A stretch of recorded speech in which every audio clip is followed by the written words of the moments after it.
What if I told you that? In the 1800s, a man convinced hundreds of people to invest their life savings, move across the ocean, and settle in a land of wealth and promise, only for them to arrive and realize the country didn't exist. This is the jaw-dropping story of Gregor MacGregor, soldier, con artist, and the self-declared ruler of a fictional nation that fooled governments, investors, and even settlers. Gregor MacGregor wasn't an average scammer. He was a decorated veteran of the Napoleonic Wars, who had served in South America. When he returned to Britain in 1820, he brought a fantastic story. According to MacGregor, while in Central America, he had befriended a native king and been granted the title, Great Poyais, which meant he was now the prince of a new nation. He described Poyais as a land of riches, fertile soil, gold flowing in rivers, a civilized population ready for development, and, conveniently, in need of European settlers. But he didn't stop at stories. He published an official Poyais guidebook, complete with maps, laws, and even portraits of government officials, all fake of course. He created Poyais currency, set up a Poyais embassy, and issued land grants to British citizens.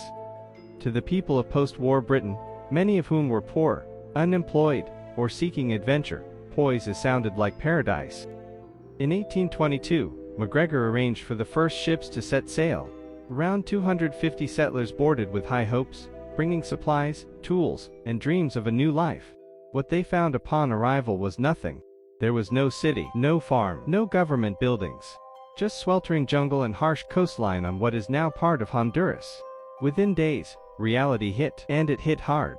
Tropical diseases spread fast. Malaria, yellow fever, starvation. It was a nightmare. By the time British ships arrived to investigate, over half the settlers were dead. Back in Britain, the news caused a scandal. The truth about Poyais was out. MacGregor, however, had already skipped town. While Britain reeled from the disaster, MacGregor was setting up shop in France, launching a new campaign to promote Poyais to French investors. He was eventually arrested in Paris, but unbelievably, he managed to get acquitted in court. Instead of disappearing in shame, he returned to London and tried the scam again. In total, it's estimated that MacGregor scammed the equivalent of millions of modern-day dollars, affecting investors, families, and even banks.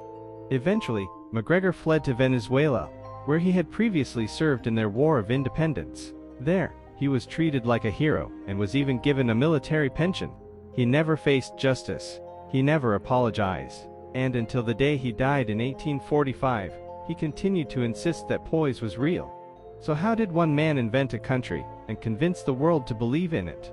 Was it timing, charisma, or just an elaborate lie that people wanted to believe? Whatever the reason, Gregor MacGregor didn't just con people out of money. He sold them a dream, and for many, that dream turned into a nightmare.